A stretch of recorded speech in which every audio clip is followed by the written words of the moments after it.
She is a film producer, a professional wrestler, and a film director who recently brought Lunatic, the Luna Vachon Story, to the big screen. This is the Grappler Variety Show, episode 59, Kate Kroll.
Welcome to the Grappler Variety Show. My guest today is a film producer, a film director. She's a professional wrestler, and she is the lady behind Lunatic, the Luna Vachon Story. Please welcome to the show, Kate Kroll. Howdy. Thank you for joining us today. I know you're a busy lady. You've got lots going on at the moment, but as a guest on this show for the first time, you always have to answer the first time question. Where did it all begin for you? With wrestling? With wrestling, or With what re- got you to, even what got you to wrestling? Even maybe you saw something and Okay, well, it I all mean, moved along. growing up, I grew up in Alberta, so we loved the Hart family. We, we loved Bret and Owen Hart, and um that's kind of where it started for me, but I wasn't really into wrestling growing up. And I went to film school and I was a filmmaker and I was a burlesque performer. And actually, through burlesque, I had an opportunity to do wrestling training. And I thought, okay, I'll go try this. And I got in the ring and I was like, oh my God, why haven't I been doing this my entire life? Like, I love this. I love wrestling. And I realized how similar wrestling was to filmmaking and burlesque and theater and everything that I was into. And so I just fell in love with wrestling and um, I like, I don't know. I just, yeah, I love wrestling. My husband and I run a wrestling promotion here in Vancouver called WrestleCore.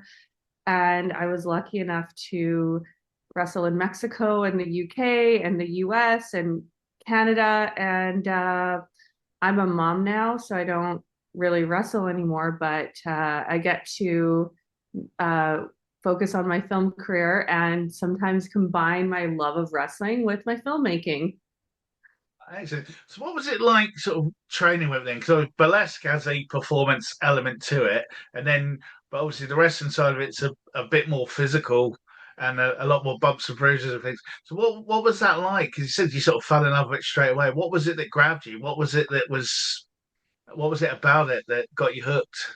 Well, when I was younger, I did Taekwondo Hmm. and and then I was like really into dancing and yoga and like being really physical with my body and really pushing my body. And wrestling was like the next level of that because you have to conquer a lot of your fears, like flipping, like, getting hit really hard and bumping on the mat.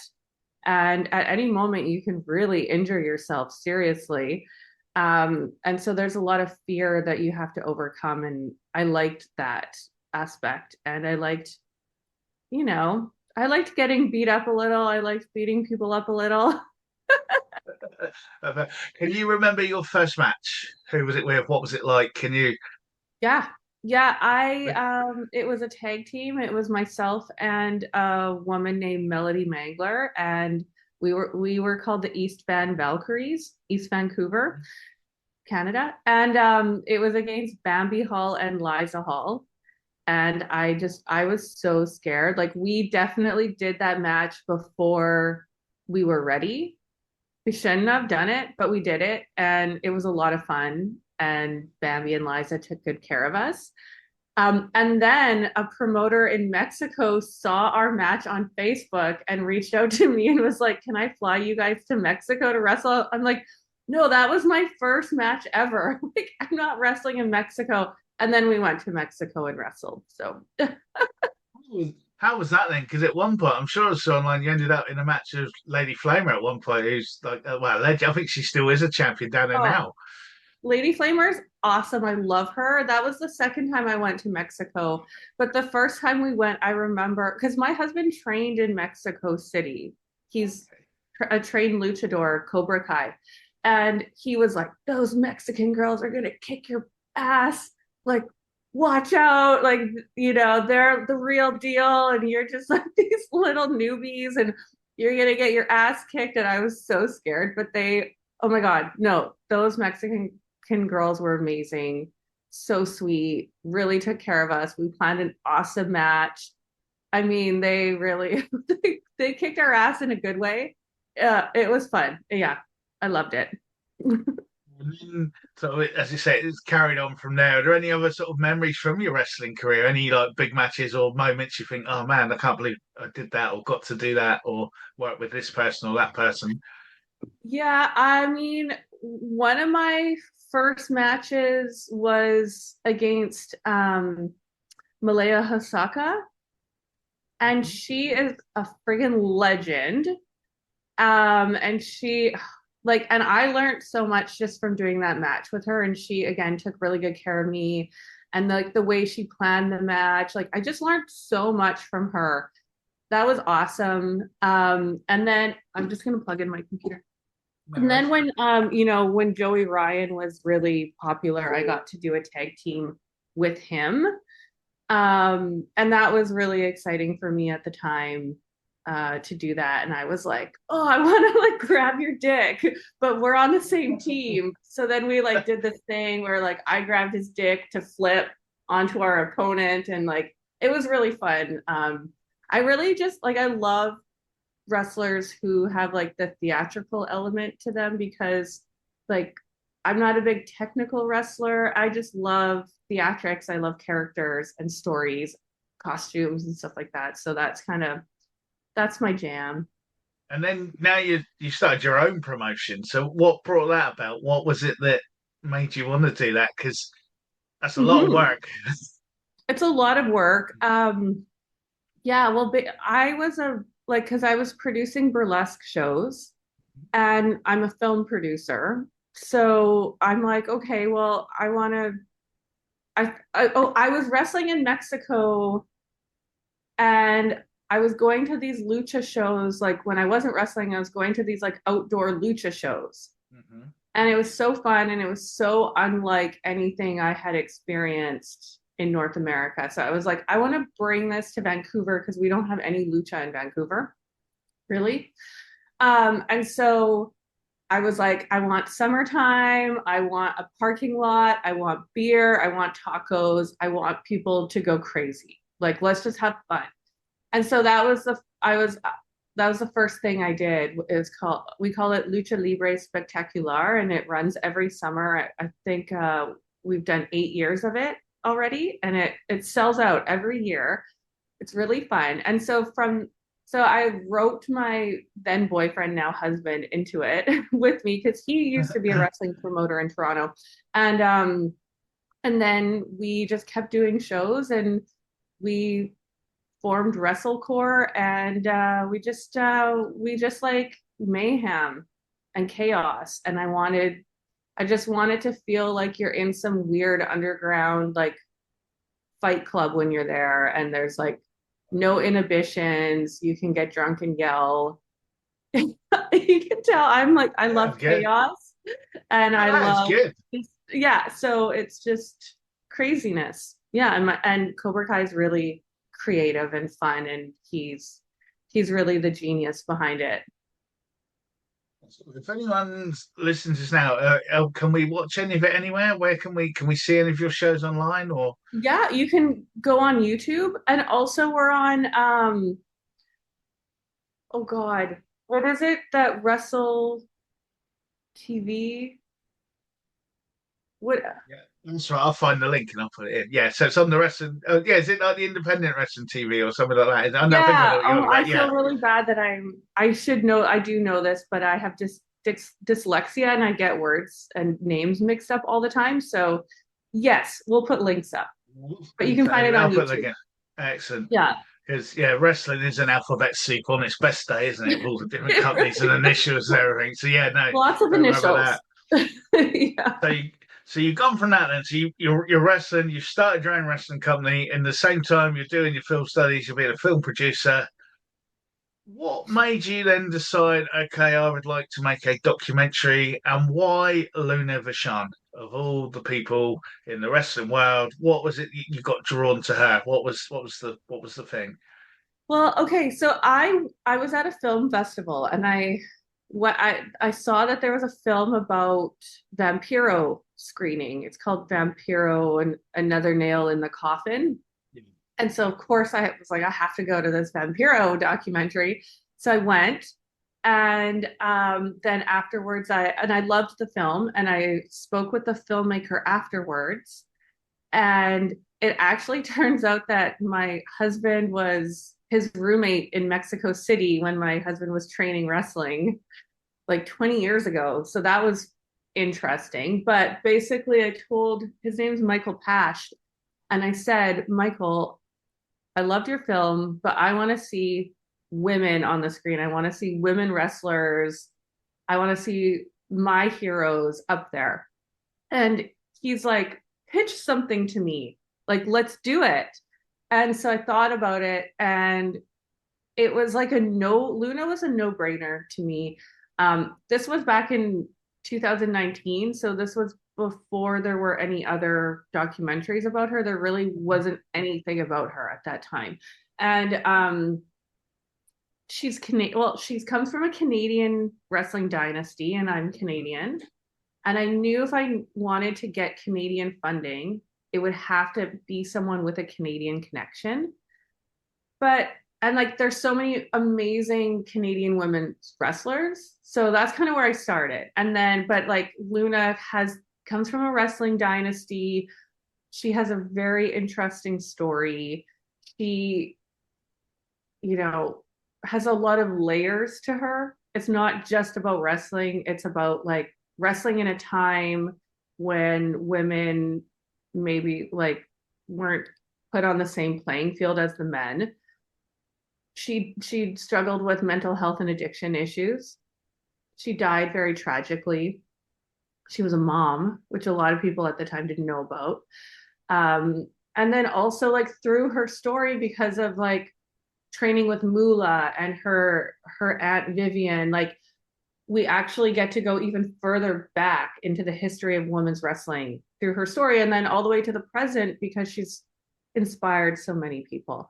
So it was just a no-brainer. And my brother-in-law is good friends with Gangrel. So I was like, get me in touch with Gangrel. And so I got Gangrel's number. I called him. I was like, I want to do this documentary. And I got his blessing, which was like the first thing I was like, if Gangrel says no, then I'm not doing this. And Gangrel was like totally on board. And then everyone I reached out to was so on board. They're like, we love Luna. Like there needs to be a film about Luna. And it just like it came together. It was like Luna made it happen. I really feel that way. It just so magically came together. I mean, it was. As I say, I watched it last night, and it is a very, very impressive documentary. The research that you've put into this and the people you've got hold of for it is what impressed me. Because I don't want to give too much away, but there are characters from Luna's past who as far as the wrestling world are concerned, they've just vanished off the map, and you've got them in your documentary. I mean, how was that? How much did you need a private investigator? How was it to sort of tracking some of these people down? 'Cause obviously, Gangrel is still quite, he's out there still, and and then social media and everything to get hold. But some of these people are sort of have gone dark over the years, as they say, and but you got them. What what was that Yeah. like? Did you sort of set out with a hit list of people to try and get? Was there how much of a challenge was it? I mean, it wasn't too challenging. My associate producer, Greg Oliver, who's incredible, he's been a sports journalist writing about wrestling for I want to say 30 years. So he knows a lot of people. Yeah, He was able to get me in touch with a lot of people. He wrote Medusa's book, The Woman That Would Be King. yeah, I read that So, one. Good book. okay, yeah, great book. Um, so yeah, and then it was like I would speak with one person and then they would lead me to another person and they would lead me to another person. And like that's an interesting part because I interview someone named Craig Cohen in the documentary who's just the most amazing, lovely human being and who has become a friend of mine. I just love him.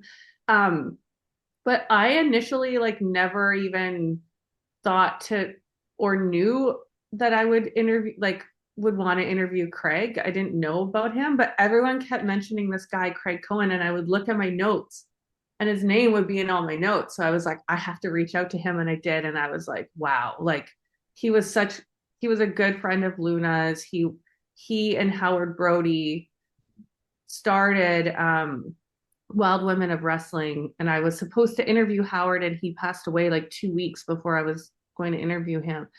And so it was just like, I don't know, it was so just serendipity that I got in touch with Craig, and he was just a wealth of information and someone who really, you could tell, cared about Luna, loved Luna.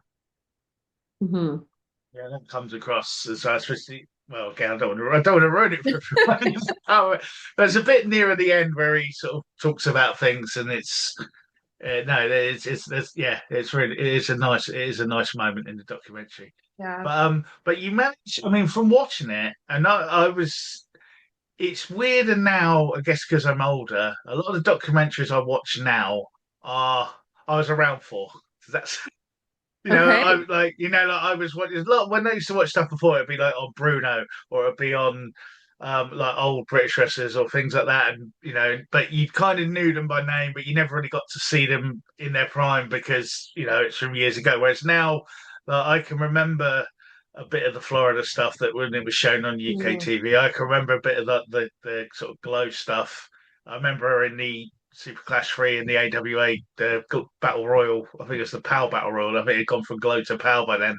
And different bits. And then obviously her WWE run in different bits where she popped up. But you've managed, I think, to cover almost everything. I mean, I'd forgotten about her introduction into Florida Championship Wrestling and how that became a thing and all that, and how sort of well, again, I think people don't get it now because there's so much craziness and so many things go on.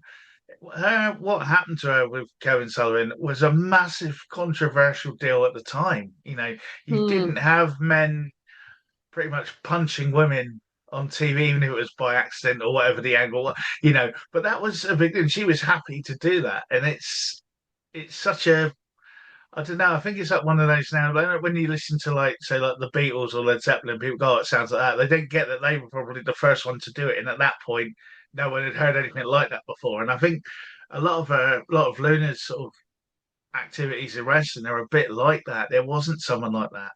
There wasn't those sorts of things that happened. And then obviously with the Army of Darkness, Kevin Sullivan stuff through to as her career progressed from there. And again, one thing that she always sort of did is there aren't many people that pretty much had the same gimmick for like 30 odd years. A lot of people had Yeah. to reinvent, had to change, had to do it. She pretty much was the same. There were tweaks to it here and there, but she knew what that character was um and played it well, shall we say. And again, you get into that. in the documentary as well. You know, the blurring of the lines and things, and no, it is just really really impressive. I mean, what was it like then having to sort of track all that? Was it something that you'd seen yourself growing up, or did you sort of have key elements? I know I'm just intrigued how it all comes together because you didn't seem to miss a step. So I want to know all the processes and Oh, everything you've done. well, we Not in that basically much detail, you know. we had to cut out so much. Like our first cut was like 5 or 4 hours, and we had to cut it down to 2 hours. So there was so much, but basically we're like, let's just keep it to Luna. Let's just keep it to her story. And we just kind of tracked it chronologically. Like we had to cut out a lot of stuff about her wrestling in Japan, unfortunately, because we just didn't have enough people talking about it.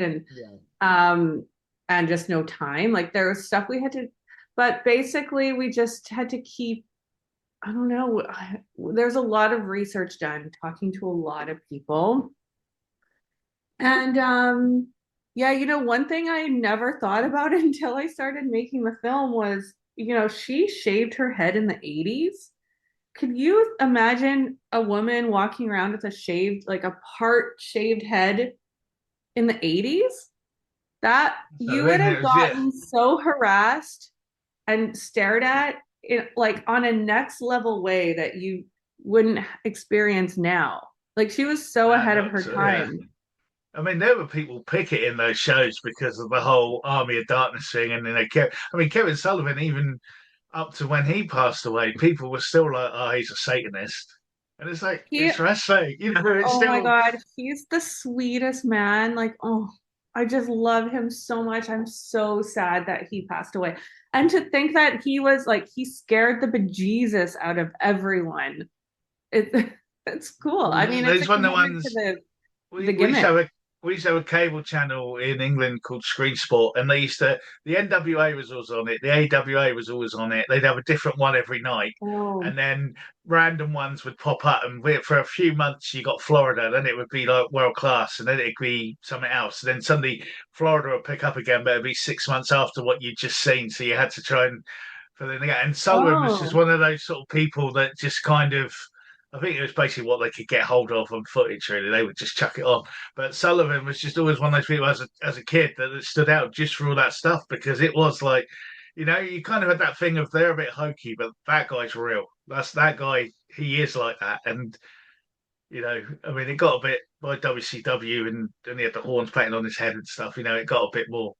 He sort of yeah. it got watered down by then, I guess, because he probably had to because you couldn't do those things they were doing, and it Yeah. was Well, yeah. and kayfabe was real at that time. So it was just the next level. And yeah, and like you said, like you see in the film, Luna, she was true, her real name was Trudy, but then she just became Luna in her real life. Like it was like a 360 Luna.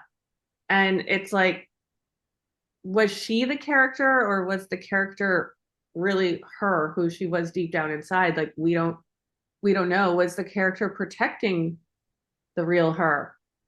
And yeah, it's interesting. She was committed to that. 100%, yes. What was it like getting his son appears on the documentary? I mean, as I say, he popped up on the Gordon Ramsay cooking programs and that, and by all accounts, he's doing well in that field. And but obviously we don't get much about him over in the UK as such because those programs are in America. But what was it like getting him involved? Because I always got the impression there might be a bit of like, oh, should we do it or not? Is it going to be the right way? Was it something you had to sort? Was it an easy win, or did you have to sort of talk him round? Or because I know it's a very Hmm. emotional and touchy subject. Yeah, it was really like when I first reached out to him and his brother Josh, I felt so weird. I was like I just felt weird reaching out to someone about their dead mom, and I didn't know what their relationship was with her.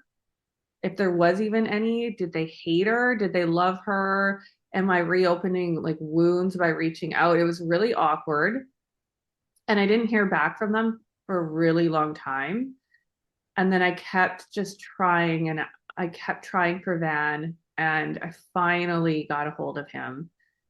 And he did the interview, and like it was so cool meeting him for the first time because I felt like I knew him. It was weird. It was weird, but he really, really opened up to me, and you see it in the film.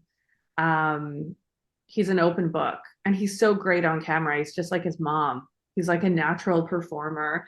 But it was tough in, interviewing people about their dead mother, and especially if there's like controversial things to talk about, like drug use and mental health. And so it was tough, but he's really open about it. And he, it's interesting because the film played at Fantastic Fest in Austin, Texas. And his brother Joshua, his older brother, lives in Texas. So I invited Joshua to the screening, and he came with his dad. And I was like, is he gonna kill me after this? Or like what's gonna happen? And he texted me and said that um he didn't he's like loved the film. He's like, you couldn't have done a better job. Like, thank you for doing this. And so that made me feel really good. And it was really funny. Like he laughed in like a lot of places. And then like, I'm pretty sure there were some tough things for him to watch too, but he was really grateful for the film. So that made me feel good. Oh, that's Mhm. nice. That's good. Yeah, because that they're the people that you want to make sure you've done a good job for. So no, well done on that. Is wasn't it? I'm just thinking about the bits on the film. Yeah. So you've gone through all that. What was it like with Mr. Vachon himself? Because he seemed, again, I don't want to give anything away, but he seemed very open and yet very guarded at the same time. He was very guarded. He was very Mm. guarded. I really had to push him. And that's the thing is like when you're interviewing people, it's like you have to get the story. Like you have to get the truth of the story and not a sugar-coated version because Mm. you're not doing anyone a favor by doing that. And so I had to kind of really push back with him. Because he wanted to just tell his sugar-coated version, and I was like, no, like we're not doing that. Um, but also he was older, right? Like, so Mm-hmm. he would like tell me the same story like multiple times and then ask, have you heard that story before? I'm like, yeah, you just told me that story. And actually I think we were the last interview he ever did. And then he started losing his memory and he lost his voice. So Yeah, no, probably was. yeah, Yeah. I'm really grateful to Paul for him opening up and spending the time with us and letting us in his life. But yeah, it was tough interviewing him, and I think he wants to remember things the way that he wants to remember them or wanted to remember them. Yeah. I mean, there was a bit. I'm going to not try and give anything away, but there was a bit where he, you talked about him going to pick Luna up. I'll leave it there. Oh, from People can watch Lula's. it. Yeah. Yeah, Oh, you could say it's your film. I don't want to spoil it. But I could again, spoil it. he was kind of he was kind of he wasn't saying a lot on that, was he?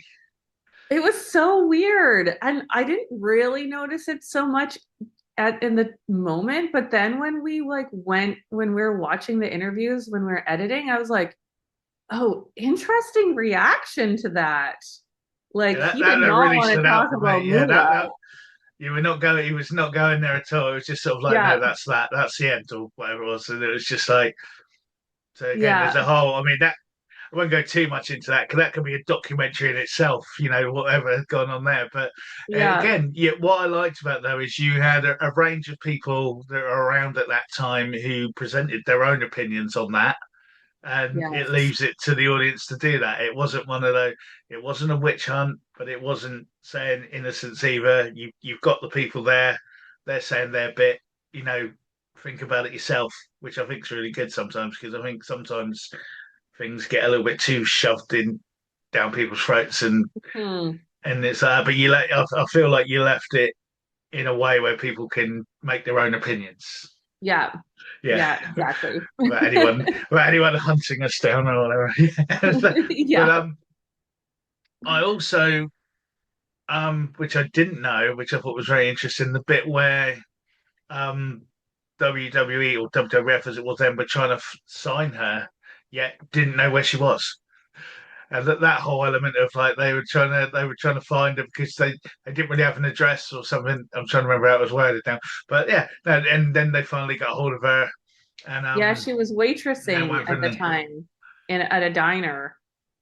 Yeah. It's crazy that like this big company in the world like yeah we want to get her, and then no one knows where she is. Just I don't Yeah. know, just find out. But then that suits the craziness maybe of how she what she was up, how she lived her life and that, and then she got there, and obviously she was, WrestleMania 9, I think it was. Oh, yeah, it Yeah. was 9. Well, With yeah, Shawn when she, Michaels. yeah, Shawn Michaels, and then she was there for the world to see. And again, I can remember watching that and sort of thinking, "Who the hell's that?" And so that's that. She was on this and that, but no one had watched as much as me, so I was just like the sad Oh, anorak okay. in the corner.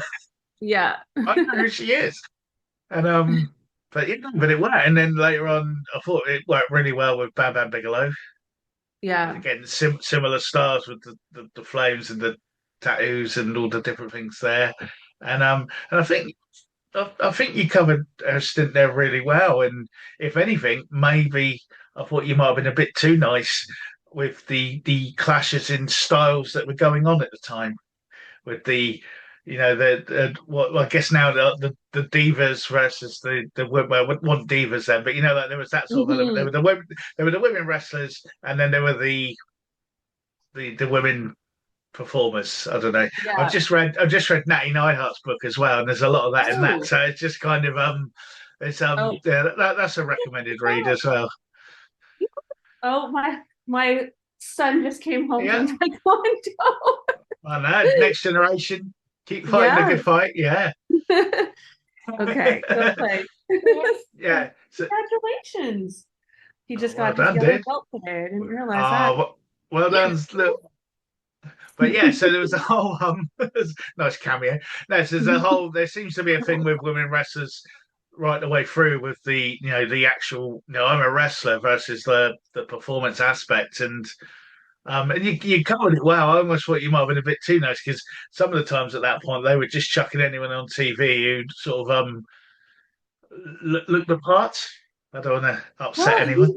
I mean, you gotta remember, I like, in some ways, I'm definitely not as hot as her. Oh my God, she's so hot. Like, I can kind of identify with Sable because I came in as a burlesque performer, like basically a stripper, like a fancy stripper. And she dressed funny.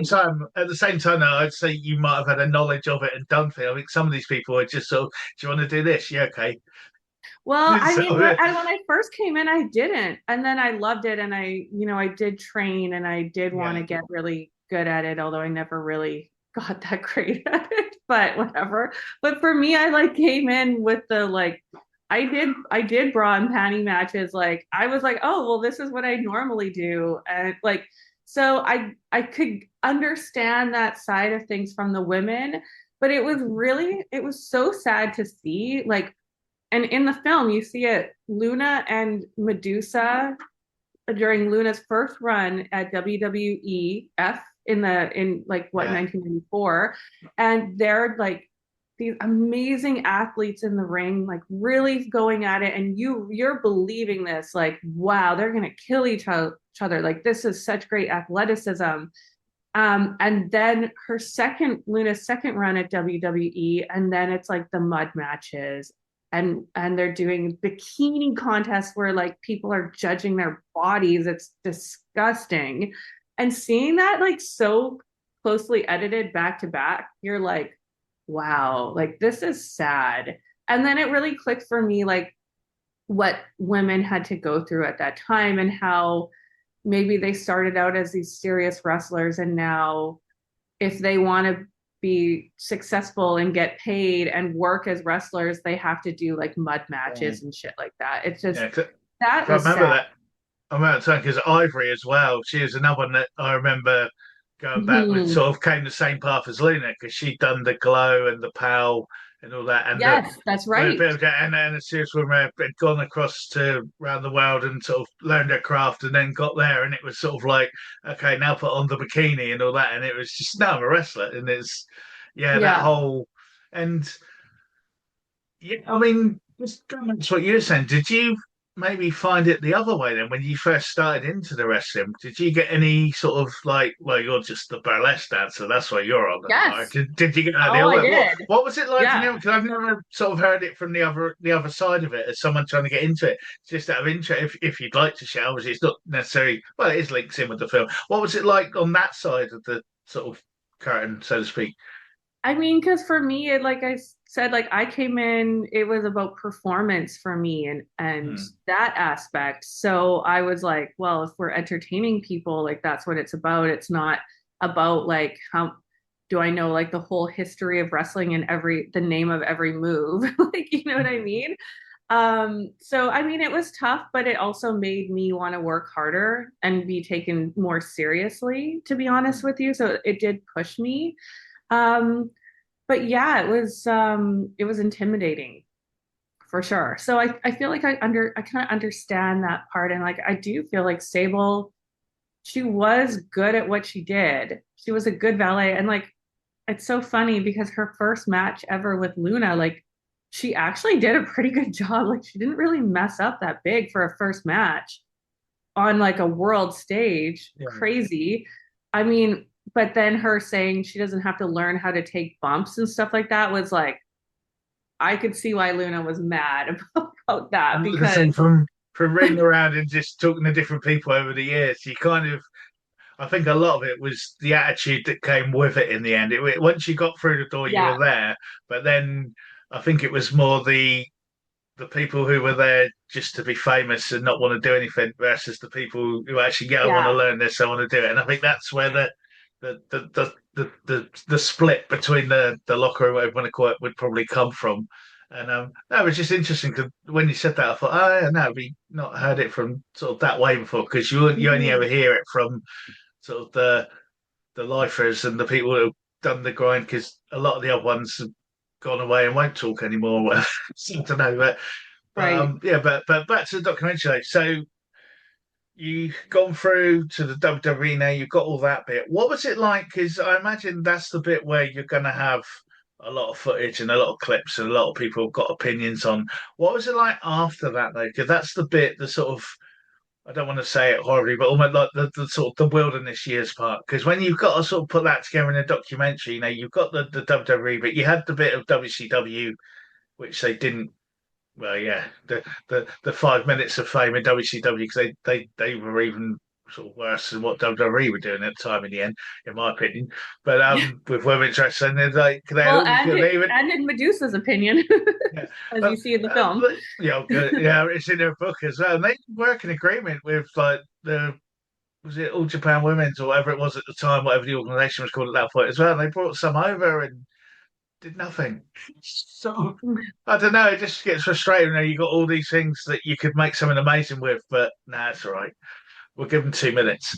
But Yeah. but yeah. So, but what was it like going from that and then sort of documenting that part after then? Because you like I say, you had the WCW bit. There were bits and pieces, and obviously we know what happens at the end, sadly. But what was it like, sort of trying to piece those parts together? Because when there's the bits that everyone knows about and there's footage Hmm. everywhere and all that, it's easy, I guess, maybe to sort of cherry pick your moments through of what you want. But when it gets to those other parts, how do you sort of tie that all together? How do you, as a documentary maker, how do you sort of put that together and find out those elements? I mean, it's tough, right? You have to find people to talk about it, and also it's just like how much can I keep in this film Mm. because I have to make it a certain length, and that's like it really should have been a series. It should have been, but it isn't. But I keep saying if anyone wants to finance me to do a series, I will do it. Just need the money to make it. So I'm just or a, putting that out is there. there any chance of a supersized Blu-ray or something like Yeah, that? exactly. Yeah. Director's cut, the way they say. Director's Yeah. cut 5 Yeah. hours. But yeah, I mean, I don't remember. I don't really. Yeah, I don't know. I mean, the thing with the movie that like was really important to me was I wanted to make the film. I wanted, obviously, I knew wrestling lovers would want to watch it and would like it. I hoped they would like it, and so far they have. Um, but I also wanted people who didn't know about wrestling, who didn't care about wrestling, to watch it and to enjoy it and to learn about Luna. I mean, she's Canadian, and most Canadians don't know her. They wouldn't know the name. Mm. And she did so much to pioneer for women in sport, in a specific sport. And so I wanted people who never would have heard of her to know it and to watch it and to care about her and to care about wrestling. And so I always had to keep that in mind when I was editing the film. No, Like, I think you've done that well. I think you sort of you get her sort of you get her over in the film. You can see what she's done, her passion, her desires and stuff. And then obviously, what was it like juggling that side of it though with the, the sort of the darker side of things of that she gets into with the drugs, the bipolar and all that. Because obviously you've done it well in the I don't want to give the film, but you do it like that, and you give it the time I think it deserves, and it's a balanced thing that explains a lot. But what's it like trying to sort of put that together? Is it because you don't want to go too, because I can imagine at certain points you could probably go really dark and go, oh my God, this happened and that happened, or you could not do it at all. And I think you get it in the right element. You're not sensationalizing anything. You're not, you know, over exposing it or whatever, but you seem to keep a human aspect on it, which is, I think, was really, really good. How do you do that? well, we tried really hard not to sensationalize it because there's a Hmm. lot that I could have put in. I mean, there's things that her son told me about, like just like seeing her cut her wrists and like blood being everywhere. And like I was gonna put that in. I would just like I didn't want to sensationalize her story. It's like, hey, we get it. She was suicidal. She was addicted. Like we get it. I don't need to hit you in the head over it. I wanted to keep it about, like you said, like the human aspect of it. And um I wanted the film to have heart. I just wanted you, like, I didn't want it to be like a sensational, quick thing where it's like she did drugs and then she did drugs and then tried to kill herself and then did drug. Like, I just really wanted, like, people are complex and there's the good and the bad. And I wanted to feel like that was balanced, I guess, and to I feel like think you do that. we would get to know her and not just know the bad side of her, but all of her. Hmm. So how Mhm. did you feel when you've got all that footage in, you've put your cut together, you've then got it down to 2 hours? What's it like when you've sat there and you've like checked it back, you've gone through it? What is that feeling like? Are you happy? Um, Because they always say an artist is never finished. Do you know what I mean? An artist has never finished a painting. And like you said today, oh, I could have done that, maybe that bit. But for what it is now, for what I watched, it was enjoyable. I think you got everything in. It was harrowing at times, obviously sad at times, funny at times.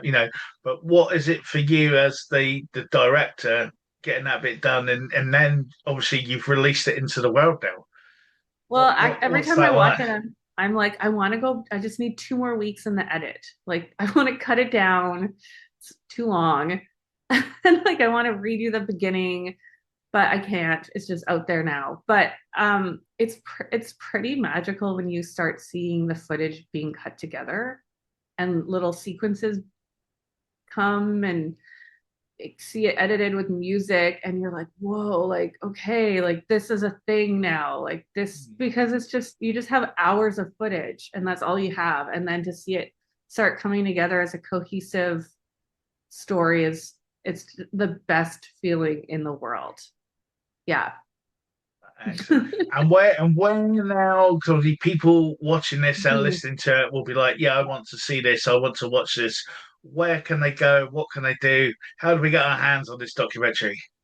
So the film is having its UK premiere at Black Sunday Film Festival um, in London on January 30th. So if you just Google Black Sunday Film Festival Lunatic, there'll be information there. Um, in Canada, you can watch it on Hollywood Suite on demand, which you can get through Amazon Prime, and you can sign up for like a free 7-day trial and watch it. And then in the US, we're still hoping it's going to screen at a couple film festivals, and then we're going to get it online somewhere. So just if you follow, and then like around the world, I want it to stream online somewhere. So if you follow our social medias, then I'll be posting information as soon as I know. So that's going to be my next question. So if anyone is watching this and they want to ask you about it or get hold of you or follow about the film, what's the best place for them to do that? You can reach out to me through the like I have a Lunatic Instagram and a Lunatic documentary Instagram, and I think Lunatic, the Luna Vachon Story Facebook page. You can reach out to me through my Calamity Kate Instagram, or Kate. I think it's Black Moon Kate Kroll. Black Moon Media is my company. My Instagram. That's always a good way to get a hold of me. That's okay. And again, I'll put Yeah. those in the show notes for you, so Oh, everyone can just click thank them and stuff. you. And that's cool. Thank you. And I guess my last question then is, this documentary's out there now. What's next for Kate Kroll? I'm working on two documentaries right now. One is about an actor named Michael Hogan, who was one of the stars of Battlestar Galactica. I don't know if you ever watched that show. Yeah, yeah, Okay, yeah, yeah, I've it's a seen that. really epic series, and so I'm started shooting a documentary about him with my co-producer and co-director Norm Coyne, and then I'm developing another documentary which I'm not quite talking about yet, but it's a very personal film. Hmm. Um, so that's what I'm doing right now. Yeah. And Oh, then we have excellent. our WrestleCore show happening in Vancouver on February 13th, Okay, I'll get called a Love link in Will for Tear that Us as Apart. well. Thank you.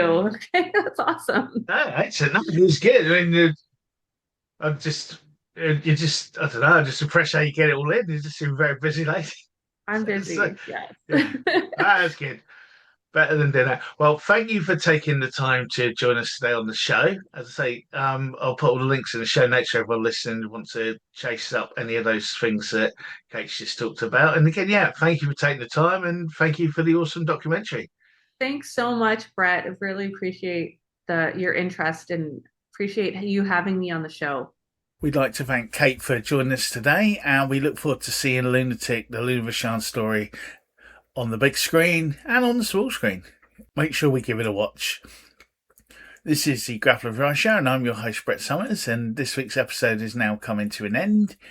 As we say, new episodes drop every Thursday at 7 a.m. UK time, and you'll be able to watch those on our YouTube channel, and you'll be able to listen on Apple Podcasts, Audible, Spotify, and all the normal podcast apps that are out there.